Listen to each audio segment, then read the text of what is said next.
Todas las organizaciones de derechos humanos, gobiernos, senadores, diputados, vicepresidentes, cancilleres, presidentes han dicho que Leopoldo es inocente y tiene que ser liberado.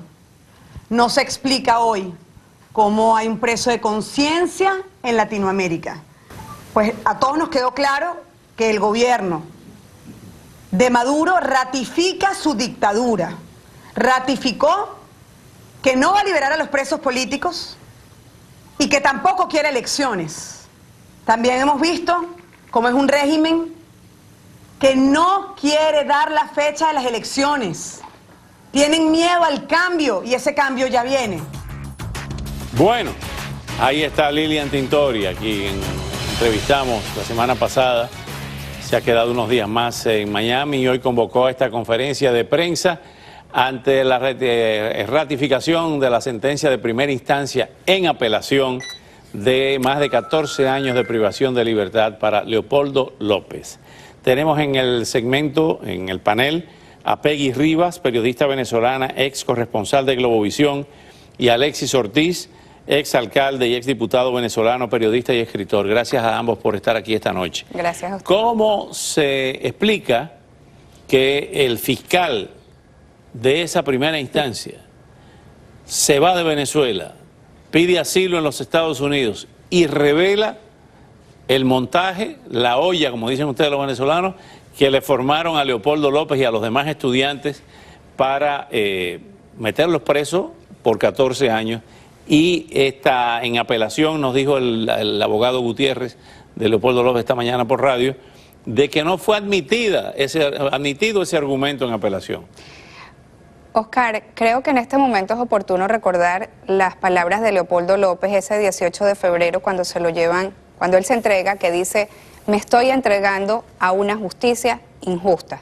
Creo que Leopoldo en ese momento estaba muy claro de lo que podía sucederle y se está ratificando su frase, la cual de verdad como venezolana la tengo como eco cuando él decía: me estoy entregando a una justicia injusta, y vemos lo que está sucediendo. Pues sabemos que en Venezuela no hay separación de poderes, no hay justicia, y como lo dijo el presidente de la Asamblea Nacional, Ramos Alup, cuando dice el TSJ es el bufete del Ejecutivo de Venezuela, es el bufete privado de Miraflores.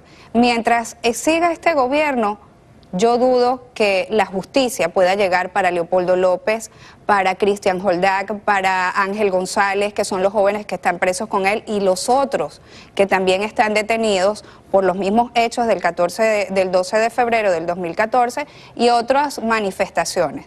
Creo que mientras no haya separación de poderes, Oscar, y creo que mientras no haya un cambio de gobierno, lamentablemente en Venezuela tendremos que seguir hablando de presos políticos. Alexis Ortiz, tú que conoces en profundidad la realidad de Venezuela y de la historia de tu país, es una dictadura militar con un bigote, representado por Nicolás Maduro. Es algo peor que una dictadura militar representada por un bigote.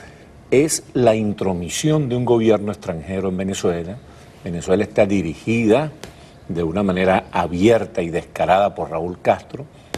Pero con la anuencia de esos militares. Eso es lo que te quiero decir. Nicolás Maduro es un muchacho demandado, un mozo de espada, Vladimir Padrino, todo ese grupo de los militares procubanos y de los narcomilitares, de tal manera que el país está padeciendo una situación extremadamente grotesca. Es un país teledirigido desde La Habana, es un país en una absoluta crisis por donde quiera que se le mire, crisis social, crisis política, crisis económica y sobre todo crisis moral. Y se pone en evidencia con estos dos episodios que estamos revisando hoy aquí, el de la condena a una persona que no ha cometido ningún delito como Leopoldo López y el intento de frenar el revocatorio, que es la única salida pacífica que tiene el país, la única posibilidad de evitar una guerra civil, un baño de sangre. Para los dos, el primer párrafo de esta editorial de The New York Times, que dice: el The New York Times evocó hoy, en un editorial, un cuadro agudo de Venezuela, tachando al país suramericano en un editorial de ser un autoritario estado paria, sumido en una crisis que lo convierte en la más urgente bomba de tiempo. Es así. lamentablemente es así. Viene una guerra Y civil creo- en Venezuela. No es Un lo que choque de quisiéramos, trenes. no es lo que quisiéramos, pero definitivamente si el pueblo, que es el que a través del voto ha dicho tal persona ocupa tal cargo, es el mismo pueblo el que tiene que hacerse sentir. Yo apelo al pueblo, a la dignidad del pueblo y a que honre nuestro himno nacional cuando dice, Oscar, gloria al bravo pueblo. O sea, ¿dónde está el bravo pueblo de Venezuela que está siendo humillado? Yo creo que no se puede seguir esperando a que haya un Enrique Capriles, un Antonio Ledesma, a que tenga un nombre visible para que el mismo pueblo que está siendo humillado sea el que se levante y diga, ya no podemos continuar con esto. Vemos la reapertura de la frontera ahí, Alexis. Eso es otro de los episodios de esta situación espantosa que está viviendo Venezuela. Ahora fíjate eso que tú estás diciendo y que señaló Peggy muy inteligentemente, es muy importante. Ahora lo que queda es la gran movilización popular. Exacto. La oposición está organizando para el 1 de septiembre una marcha que tiene que ser una marcha gigantesca para obligar al gobierno a aceptar el referéndum revocatorio constitucional. De tal manera que esa marcha, nosotros tenemos que hacer un gran esfuerzo por estimular al pueblo a que no se deje entontecer, que no se deje aturdir por la situación de hambre que está pasando y dedique el 1 de septiembre y los días subsiguientes a marchar. Van a haber tanques en la calle, van a haber barreras por parte de la Guardia. Ellos van a tratar de convertir una marcha pacífica en algo subversivo para poder justificar la represión, pero en la medida en que sea más grande va a ser más difícil la represión. Nosotros el sábado próximo aquí en el Paso 2 de Doral vamos a hacer un grupo de latinoamericanos, lo está organizando no solo venezolanos, vamos a hacer un acto precisamente para pedirle a los compañeros que están fuera, los venezolanos que están fuera, que ayuden mucho a apoyar la convocatoria de la marcha, que llamen gente, manden Twitter, utilicen profusamente las redes sociales, porque en Venezuela, como tú bien sabes, tú conoces mejor a Venezuela que nadie, en Venezuela hay un latifundio comunicacional por parte del Estado, claro. donde la gente la única manera que tiene de informarse es precisamente mediante las redes sociales y el apoyo que se les dé de aquí. De tal manera que el 1 de septiembre es una especie de día D para los venezolanos. Hay que asegurarse que esa marcha sea gigantesca, que esa marcha sea exitosa. Hay que obligar al gobierno a hacer el ¿Qué referéndum pasa si revocatorio. en esa marcha sucede lo del 11 de abril, que alguien coja un micrófono y diga, ah, Miraflores? Lo que estamos viendo aquí es precisamente la represión en su forma más brutal.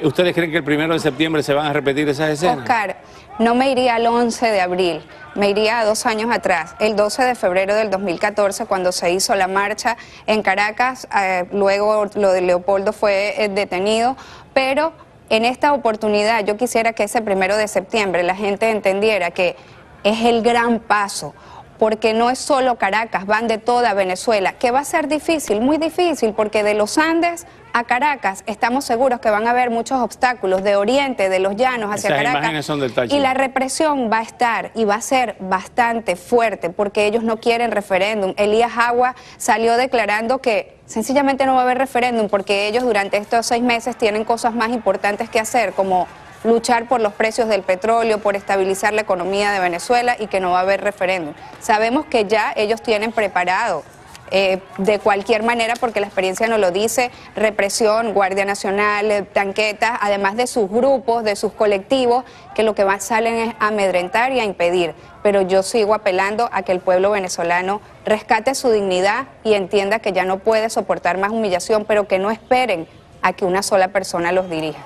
Hay una cuestión muy importante, mi querido Oscar y mi querida Peggy, y es que, insisto en esto, en la medida en que la marcha sea más grande, es más difícil la represión. Es decir, la Guardia Nacional no tiene la capacidad de reprimir a 500.000 personas en la calle. Y las Fuerzas Armadas, nosotros tenemos información fidedigna y confiable sobre eso, los oficiales de las Fuerzas Armadas no están dispuestos a convertirse en criminales, no están dispuestos a convertirse en genocidas. O sea que esta marcha, ya con una marcha sacamos del poder una vez a Chávez, o sea que con otra marcha podemos sacar del poder a Maduro. Y otra cosa, en relación a lo que dice Alexis, la cantidad numérica. Cuando se abrió la frontera el mes pasado, que lo abrieron fueron las mujeres, vimos cómo un grupo de mujeres, 500 mujeres decididas, rompieron ese cordón que tenía la Guardia Nacional. Quiere decir que mientras más fuertes seamos y en mayor cantidad, no va a haber barricada militar que pueda impedir el derecho que tiene el pueblo a ¿Puede haber protestar. fractura en algunos cuarteles que se subleven? La hay. Yo precisamente en mi columna de los sábados en el Nuevo Herald escribí sobre eso. Yo no sé, tú la leíste, Sí, se llama ¿no? Las novias de Padrino. ¿Cómo están las Fuerzas Armadas completamente divididas en este momento? Quien no lee las columnas de Alexis Ortiz muere en la ignorancia. Muchas gracias por venir. Gracias a esta noche. usted.